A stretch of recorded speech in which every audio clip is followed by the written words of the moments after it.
Welcome to Biology on Earth. In this video, we are going to discuss about the five kingdom system. Now, अगर हम biology में बात करें तो सबसे पहले जो लिविंग ऑर्गेनिजम्स थे इनको दो किंगडम्स में डिवाइड किया गया था. First is called plant and second is called animal. लेकिन उसके बाद ये जो किंगडम सिस्टम है इसमें कुछ चेंजेस आई एंड इन 1969 यहाँ पे रॉबर्ट एच वाइटेकर जो है इन्होंने फाइव किंगडम सिस्टम को क्लासिफाई किया. So according to this system यहाँ पे जो लिविंग ऑर्गेनिजम्स हैं इनको क्लासिफाई किया जाता है on the five different kingdoms. Now जो लिविंग ऑर्गेनिजम्स हैं इनकी जो टेक्सोनोमिक रैंकिंग है अगर हम इसकी बात करें तो यहाँ पे सबसे पहले है kingdom, then phylum, class, order, family, genus, species. तो ये टेक्सोनोमिक रैंकिंग है ऑर्गेनिजम्स की. अब यहाँ पे सबसे पहले है किंगडम. किंगडम का मतलब है कि it is the highest level of classification of living organisms. और इसके बाद आता है फाइलम. उसके बाद जो फाइलम के ऑर्गेनिजम्स हैं इनको डिफरेंट क्लासेस में कैटेगराइज किया जाता है और क्लासिफाई किया जाता है. उसके बाद जो डिफरेंट क्लासेस हैं इनके डिफरेंट ऑर्डर्स होते हैं, डिफरेंट फैमिलीज होती हैं, जीनस, स्पीशीज. तो इस तरीके से ये एक टैक्सोनॉमिक रैंकिंग है. नाउ यहाँ पे जो फाइव किंगडम सिस्टम है इसके अकॉर्डिंग जो लिविंग ऑर्गेनिजम्स हैं they are divided into five kingdoms. जो फर्स्ट किंगडम है it is Monera, second kingdom Protista, third kingdom Fungi, fourth Plantae and fifth is animal.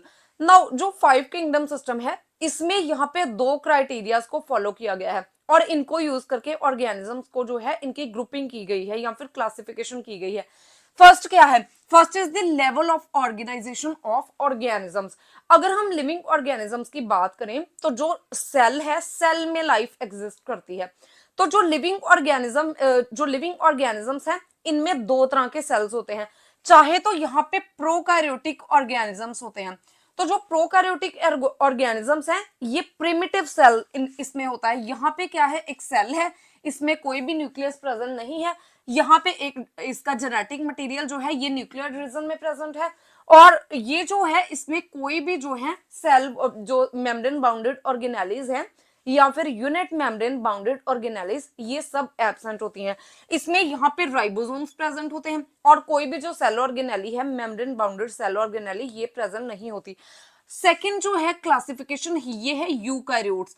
तो जो यूकैरियोट्स है ये न्यू सेल्स हैं. मींस यहाँ पे एक प्रॉपर सेल वॉल है और सेल मेम्ब्रेन प्रेजेंट है. उसके बाद यहाँ पे जो यूकैरियोट्स हैं इसमें न्यूक्लियस है, न्यूक्लियस के अंदर जेनेटिक मटेरियल प्रेजेंट होता है. नाउ ये जो जेनेटिक मटेरियल है मोस्ट कॉमनली ये डीएनए होता है. ठीक है, फिर जो डीएनए है इसमें पूरी जेनेटिक इंफॉर्मेशन है जो कि ट्रांसक्राइब होती है इनटू आरएनए और जो आरएनए है ये फाइनली ट्रांसलेट होता है इनटू प्रोटीन्स. तो इस तरीके से जो जेनेटिक इंफॉर्मेशन है ये प्रोटीन्स की फॉर्म में जो है ये ट्रांसमिट होती है. ठीक है, और ये जो है इसमें यहाँ पे unit membrane bounded cell organelles present होती हैं जैसे कि माइटोकॉन्ड्रिया हो गया, क्लोरोप्लास्ट हो गया, देन जो endoplasmic reticulum, lysosomes, peroxisomes, means सभी जो यूनिट मेम्ब्रेन बाउंडेड ऑर्गेनेलीज हैं ये प्रेजेंट होती हैं. और जो नॉन मेम्ब्रेनस ऑर्गेनेलीज जैसे कि सेंट्रोसोम्स, राइबोसोम्स ये भी प्रेजेंट होते हैं. तो ये एक हायर क्लासिफिकेशन है. उसके बाद ये तो हो गया about the level of organisation. Now अगर हम यूकैरियोट्स में भी बात करें तो जो यूकैरियोट्स हैं ये दो तरीके के होते हैं. ये सिंगल सेल के भी बने होते हैं, इनको हम बोलते हैं यूनिसेलुलर यूकैरियोट्स, या फिर ये दो या उससे ज्यादा सेल्स के भी बने हो सकते हैं तो इन्हें हम बोलते हैं मल्टी सेलुलर यूकैरियोट्स. उसके बाद जो सेकंड क्राइटेरिया है इस किंगडम सिस्टम क्लासिफिकेशन का it is the mode of nutrition. तो अगर हम मोस्ट कॉमनली देखें तो दो तरीके के मोड ऑफ न्यूट्रिशन है. एक तो है ऑटोट्रोफिक न्यूट्रिशन, जैसे कि जो प्लांट्स हैं ये फोटोसिंथेसिस के साथ जो है अपना फूड खुद प्रिपेयर करते हैं तो इन्हें हम बोलते हैं ऑटोट्रॉफ्स. सेकंड है यहाँ पे हेट्रोट्रॉफ्स. तो जो हेट्रोट्रॉफ्स हैं ये किसी दूसरे ऑर्गेनिज्म पे, दूसरे लिविंग ऑर्गेनिज्म पे डिपेंड करते हैं to fulfil their energy needs. तो यहाँ पे जो हेट्रोट्रॉफ्स है या तो ये दूसरे ऑर्गेनिज्म से जो फूड इनटेक है ये करते हैं विद द हेल्प ऑफ इंजर्शन. जैसे कि मोस्ट ऑफ जो एनिमल है ये फूड को खाते हैं तो इनसे ये फूड रिक्वायरमेंट को पूरा करते हैं. लेकिन अगर हम फंजाई की बात करें तो जो फंजाई है ये फूड को एब्जॉर्ब करती है. तो यहाँ पे जो हेट्रोट्रॉफिक ऑर्गेनिज्म है ये एब्जॉर्प्शन से भी फूड इनटेक कर सकते हैं और इंजर्शन से भी कर सकते हैं। तो ये तो हो गए दो क्राइटेरिया जिनके बेसिस पे जो ऑर्गेनिजम्स हैं इनको 5 किंगडम सिस्टम ने क्लासिफाई किया गया है। सबसे पहला किंगडम है मोनेरा। तो जो मोनेरा है इसमें आते हैं सभी आपके bacterias and archaebacterias. Archaebacterias are the primitive bacteria. तो हमें पता है कि जो बैक्टीरिया या फिर आर्के बैक्टीरिया है ये एक प्रोकार्योट है। अब यहाँ पे ये एक सिंगल सेलुलर ऑर्गेनिज्म है, इसमें कोई भी मल्टी सेलुलैरिटी नहीं होती। तो all are the unicellular organisms. अगर हम सेल वॉल की बात करें तो यहाँ पे non cellulose cell wall present होती है। अगर हम बैक्टीरिया की बात करें तो बैक्टीरिया में जो है पेप्टिडोग्लाइकन सेल वॉल में प्रेजेंट होता है, लिपोपॉलीसेकेराइड्स प्रेजेंट होते हैं एंड सेल मेम्ब्रेन्स प्रेजेंट होती हैं। अगर हम आर्के बैक्टीरिया की बात करें तो उसमें पेप्टिडोग्लाइकन एब्सेंट है, लेकिन लिपोपॉलीसेकेराइड एंड अदर जो पॉलीसेकेराइड्स हैं ये प्रेजेंट होते हैं सेल वॉल में। उसके बाद यहाँ पे जो न्यूट्रिशन, अगर हम मोड ऑफ न्यूट्रिशन की बात करें तो जो बैक्टीरिया है ये ऑटोट्रॉफिक भी हो सकते हैं, जैसे कि साइनोबैक्टीरिया, ये एक फोटोसिंथेटिक बैक्टीरिया है और with the help of photosynthesis ये फूड को प्रिपेयर करता है। तो यहाँ पे ये आ गए ऑटोट्रॉफिक बैक्टीरियाज। अगर हम हेट्रोट्रॉफिक बैक्टीरियाज की बात करें तो जैसे सैल्मोनेला हो गया, इकोलाई हो गया, देन माइकोप्लाज्मा, ये सब जो है ये हेट्रोट्रॉफिक बैक्टीरियाज है, मींस दूसरे ऑर्गेनिज्म पे डिपेंड करते हैं to fulfil their energy requirements और सॉरी फूड रिक्वायरमेंट्स। नाउ यहाँ पे इनमें जो जेनेटिक रिकॉम्बिनेशन है, जेनेटिक रिकॉम्बिनेशन का क्या मतलब है कि जो एक ऑर्गेनिज्म है इसका जो जेनेटिक मटेरियल है इसमें कोई न्यू जीन एंटर करे और इसके साथ इंटेग्रेट हो जाए तो इसे हम बोलते हैं जेनेटिक रिकॉम्बिनेशन। अगर बैक्टीरिया की बात करें मींस जो मोनेरा क्लासिफिकेशन है, तो जो मोनेरा किंगडम है इसमें 3 तरह की यहाँ पे जेनेटिक रिकॉम्बिनेशन होती हैं बैक्टीरियाज में, जो कि हमने पहले ही पढ़ा है, कॉन्जुगेशन, ट्रांसडक्शन एंड ट्रांसफॉर्मेशन। तो उसके बाद अब यहाँ पे सेकंड किंगडम है प्रोटिस्टा।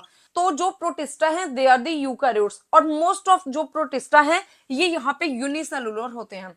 अगर हम सेल वॉल टाइप की बात करें तो यहाँ पे वेरियस टाइप की सेल वॉल्स होती हैं। जो सेल वॉल्स हैं इनमें डिफरेंट कंपोनेंट्स होते हैं अकॉर्डिंग टू डिफरेंट प्रोटिस्टल ग्रुप्स। अगर हम मोड ऑफ न्यूट्रिशन की बात करें तो यहाँ पे भी ऑटोट्रॉफिक न्यूट्रिशन भी हो सकती है और हेट्रोट्रॉफिक न्यूट्रिशन भी हो सकती है, या फिर कुछ ऐसे प्रोटिस्टा होते हैं जिनमें autotrophic and heterotrophic mode of nutrition दोनों ही प्रेजेंट होता है कॉम्बिनेशन में। उसके बाद अगर हम जेनेटिक रिकॉम्बिनेशन की बात करें तो यहाँ पे फर्टिलाइजेशन एंड मियोसिस होती है।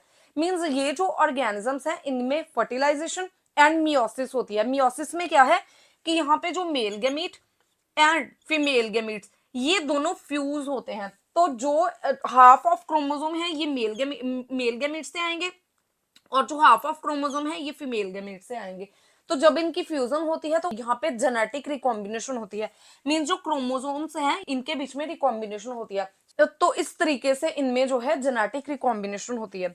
उसके बाद अगर हम एग्जांपल ऑफ प्रोटिस्टा की बात करें तो इसमें सबसे पहले आते हैं प्रोटोजोन्स। उसके बाद जो फोटोसिंथेटिक प्रोटिस्ट ये भी प्रेजेंट होते हैं। उसके बाद थर्ड जो किंगडम है इट इज अ फंगस और फंगाई, ये भी एक यूकैरियोट ही है। उसके बाद जितने भी किंगडम्स हैं ये सभी यूकैरियोट्स हैं। ओनली जो फर्स्ट किंगडम मोनेरा है इसमें प्रोकैरियोट्स आते हैं, बाकी जितने भी ऑर्गेनाइजेशन है इसमें यूकैरियोट्स आते हैं। नाउ यहाँ पे ये मल्टी सेलुलर ही होते हैं, कोई भी जो फंगस है ये यूनिसेलुलर नहीं होती। अगर हम सेल वॉल की बात करें तो यहाँ पे काइटिन प्रेजेंट होता है फंगस की सेल वॉल में, जो और पॉलीसेक्राइड्स हैं ये प्रेजेंट नहीं होते, तो काइटिन प्रेजेंट है। अगर मोड ऑफ न्यूट्रिशन की बात करें तो यहाँ पे ये हेट्रोट्रॉफिक न्यूट्रिशन होती है इनमें, और हेट्रोट्रॉफिक में भी यहाँ पे ये एब्जॉर्प्शन से जो फूड इनटेक है इनको करते हैं, मींस ये फूड को एब्जॉर्ब करते हैं, इंजर्शन इनमें नहीं होता। जो जेनेटिक रिकॉम्बिनेशन है ये अब सभी में सेम आएगा, फर्टिलाइजेशन एंड मियोसिस। नाउ यहाँ पे अगर हम एग्जांपल की बात करें तो 3 तरह की फंगस होती हैं और इनकी क्लासिफिकेशन होती है। फर्स्ट इज कॉल्ड दी काएट्राइडोमाइसीड्स, उसके बाद जाइगोमाइसीड्स एंड एस्कोमाइसीड्स। उसके बाद जो फोर्थ किंगडम सिस्टम है इट इज अ प्लांटे, ये भी एक यूकैरियोटिक है, मल्टी सेलुलर, मींस जितने भी प्लांट्स हैं ये मल्टी सेलुलर होते हैं। उसके बाद जो इसकी सेल वॉल है ये सेलुलोज की बनी होती है। तो ये प्लांट्स में जो सेल वॉल है ये डिफरेंट है। मोस्टली जितने भी ऑर्गेनिजम्स सेल वॉल इनमें प्रेजेंट होती है, इसकी जो कॉम्पोजिशन है ये डिफरेंट होती है हर एक में। तो यहाँ पे सेलुलोज प्रेजेंट होती है एंड अदर जो पॉलीसेक्राइड्स हैं ये प्रेजेंट होते हैं सेल वॉल में। उसके बाद अगर हम मोड ऑफ न्यूट्रिशन की बात करें तो जितने भी प्लांट्स हैं दे आर ऑटोट्रॉफिक, ये फोटोसिंथेसिस शो करते हैं। Genetic recombination, fertilisation and meiosis. और अगर हम क्लासिफिकेशन की बात करें तो जो प्लांट्स हैं इनको 5 क्लासेस में डिवाइड किया गया है। First is called the algae, bryophytes, pteridophytes, gymnosperms and angiosperms. उसके बाद जो लास्ट एंड फिफ्थ किंगडम है इट इज एनिमलिया। यहाँ पे ये यूकैरियोट्स हैं, मल्टी सेलुलर होते हैं और इनमें सेल वॉल एब्सेंट होती है। इनमें ओनली प्लाज्मा मेम्ब्रेन और सेल मेम्ब्रेन ही प्रेजेंट होती है, इनमें कोई भी सेल वॉल नहीं है। तो यहाँ पे जो इनका मोड ऑफ न्यूट्रिशन है ये टोटली हेट्रोट्रॉफिक होते हैं, मींस दूसरे ऑर्गेनिजम्स पे डिपेंड करते हैं to fulfil their energy needs. तो यहाँ पे जो एनिमल्स हैं ये ओमनिवोरस हो सकते हैं, कार्निवोरस हो सकते हैं। उसके बाद जो जेनेटिक रिकॉम्बिनेशन है it is again the fertilization and meiosis. Now जो किंगडम एनिमलिया है इसमें डिफरेंट फाइलम्स प्रेजेंट होते हैं।